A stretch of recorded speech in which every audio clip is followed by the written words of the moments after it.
केंद्रीय शासित लद्दाख के लेह सिटी में कल हुई हिंसा में 4 लोगों के मारे जाने और 50 से अधिक लोगों के घायल होने के बाद आज यहां पर प्रशासन द्वारा सुरक्षा के काफी कड़े और पुख्ता प्रबंध सुबह से ही किए गए हैं। लेह सिटी में कर्फ्यू जैसी रेस्ट्रिक्शंस पुलिस द्वारा लगा दी गई है और लोगों के कहीं पर भी जमा होने पर प्रतिबंध लगाया गया है और साथ ही साथ कारगिल में जो केडीए द्वारा आज बंद का आह्वान किया गया है, यहाँ पर भी प्रशासन और पुलिस द्वारा रेस्ट्रिक्शंस लगा दी गई है। धारा 163 के तहत ये सारी रेस्ट्रिक्शंस लेह और कारगिल सिटी में देखी जा रही है और गृह मंत्रालय द्वारा कल की हिंसा को लेकर बयान में जो यहाँ पर सोनम वांगचुक है उसको निशाना बनाते हुए कहा गया है कि उनके उकसाने पर ये हिंसा देखने को मिली और अब स्थिति किस तरह से पहले काबू में ली जाए उस पर लगातार कोशिशें जारी है। कैमरामैन रशीद के साथ आशुतोष नगर, न्यूज़ 24। कांग्रेस पार्टी की पूर्व अध्यक्ष सोनिया गांधी ने फिलिस्तीन के मुद्दे पर केंद्र सरकार की आलोचना की है। उन्होंने कहा कि भारत को फिलिस्तीन मुद्दे पर आगे आकर बोलना चाहिए। कांग्रेस नेता ने आरोप लगाया कि इस मुद्दे पर सरकार की गहरी चुप्पी मानवता एवं नैतिकता दोनों का परित्याग है।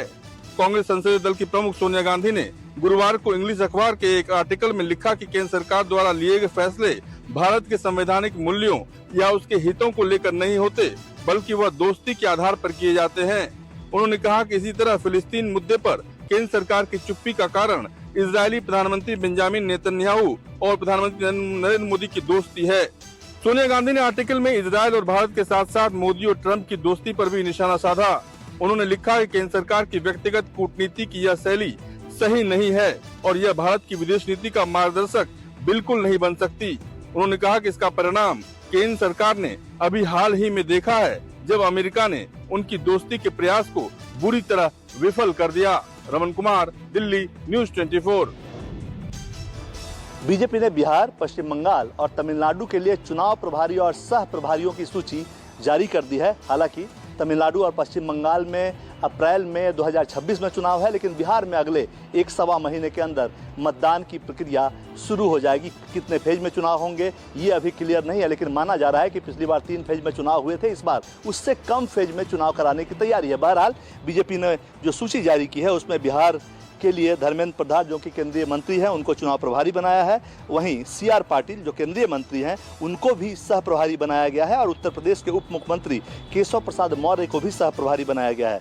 पश्चिम बंगाल के लिए बीजेपी ने भूपेंद्र यादव को चुनाव प्रभारी बनाया है और त्रिपुरा के पूर्व मुख्यमंत्री और सांसद विप्लव देब को सह प्रभारी बनाया है। तमिलनाडु के लिए उड़ीसा से सांसद विजयंत प्रभारी को चुनाव प्रभारी बनाया गया है, जबकि मुरलीधर महल जो कि केंद्रीय राज्य मंत्री हैं और महाराष्ट्र से आते हैं उनको सह प्रभारी नियुक्त किया गया है। कुल मिलाकर अगर देखा जाए तो सबसे बड़ा फोकस जो सामने है वो बिहार का है, क्योंकि बिहार में हाल में ही चुनाव होने हैं। 1 से 1.25 महीने के अंदर वहां मतदान होने का समय आ जाएगा। हालांकि चुनाव की तारीखों का अभी ऐलान नहीं हुआ है। इन तीनों एक्सपीरियंस व्यक्तियों को बिहार में चुनाव प्रभारी और सह प्रभारी का काम बीजेपी ने सौंपा है। कैमरामैन राणा अविनाश के साथ कुमार गौरव, न्यूज़ 24 दिल्ली।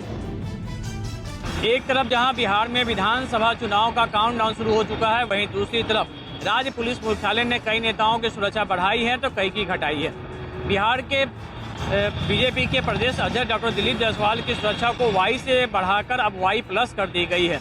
वहीं दूसरी तरफ पूर्णिया के सांसद राजेश रंजन और पप्पू यादव की सुरक्षा वाई+ से अब वाई श्रेणी की कर दी गई है। इसके अलावा बिहार प्रदेश कांग्रेस अध्यक्ष राजेश राम की सुरक्षा भी बढ़ाई गई है, जबकि वीआईपी के राष्ट्रीय अध्यक्ष मुकेश सहनी की सुरक्षा भी बढ़ाने की बात हो रही है। इसके अलावा कई वैसे राजनेता भी सुरक्षा बढ़ाए जाने वाले सूची में शामिल हैं, जिनको लेकर हाल के दिनों में खुफिया इनपुट मिले थे। आपको बता दें कि इससे पहले भी पूर्णिया के सांसद की सुरक्षा पिछले बार बढ़ाई गई थी, लेकिन अब उनकी घटाई गई है। वहीं दूसरी तरफ समस्तीपुर की सांसद साम्भिक चौधरी की सुरक्षा भी बढ़ा दी गई है। कैमरामैन सनी के साथ अमिताभ ओझा, न्यूज़ 24। सपा मुखिया अखिलेश यादव ने बीजेपी पर आरोप लगाते हुए कहा है कि बीजेपी बहुजन समाज की एकता और पीडीए की एकता से घबरा गई है। समाजवादी पार्टी के मुखिया अखिलेश यादव ने कहा कि बीजेपी की सरकार षड्यंत्र करती है और सपा किसानों को डराकर उसकी सहमति लेने का विरोध करती है। अखिलेश ने ये भी कहा कि टैरिफ की वजह से कारोबारियों का नुकसान हो रहा है। अखिलेश ने योगी आदित्यनाथ पर टिप्पणी करते हुए कहा कि जो सरकार गंजिंग कर रही है सपा उनको सबक सिखाएगी, क्योंकि जीएसटी लगाकर बीजेपी ने जनता को लूटा है। सपा सरकार बनने पर दाम बांधो नीति लाई जाएगी। यही नहीं, अखिलेश ने कहा कि जाति पहला इमोशनल कनेक्ट है और आरक्षण भी जाति के आधार पर ही है। साथ ही अखिलेश यादव ने उनकी सरकार के दौरान उनका सरकारी आवास गंगाजल से धोने पर कहा कि जब सरकार इसका जवाब नहीं देगी तब तक सामाजिक न्याय की लड़ाई जारी रहेगी।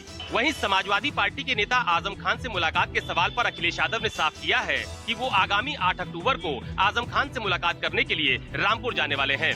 कैमरा पर्सन मिंटू सिंह के साथ अशोक तिवारी, लखनऊ, न्यूज़ 24।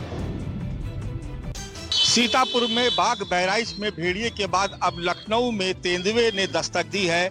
इसके बाद से लखनऊ के लोग भी दहशत में हैं। बहराइच से लेकर सीतापुर तक जंगली जानवरों की दहशत है। अब लखनऊ में भी 4 दिन में 2 बार तेंदुए की आमद से लोग दहशत में हैं।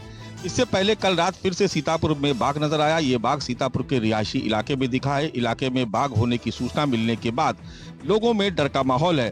सड़क पर घूमते हुए बाघ की तस्वीरें सीसीटीवी कैमरे में कैद हुई हैं। स्थानीय लोगों ने इसकी सूचना पुलिस और वन विभाग के अधिकारियों को दे दी है। अभी 3 दिन पहले ही एक आदमखोर बाघिन को वन विभाग ने पकड़ लिया था। इधर बहराइच में भी भेड़िए के हमले में अब तक 4 बच्चों की मौत हो चुकी है। कल भी भेड़िया एक बच्चे को दबोचकर भाग गया था। अब लखनऊ के कैंट इलाके में भी 4 दिन में 2 बार तेंदुआ दिखा है। कल रात भी रुचिखंड में एक वाहन के पीछे तेंदुआ नजर आया। वन विभाग लखनऊ के कैंट इलाके में इस तेंदुए को तलाश रहा है, लेकिन इसके बीच अखिलेश यादव ने सोशल मीडिया पर पोस्ट कर लखनऊ तक तेंदुए के पहुंचने पर सरकार को घेरा है। कैमरा पर्सन धर्मेंद्र कुमार साहू के साथ मानस श्रीवास्तव, लखनऊ।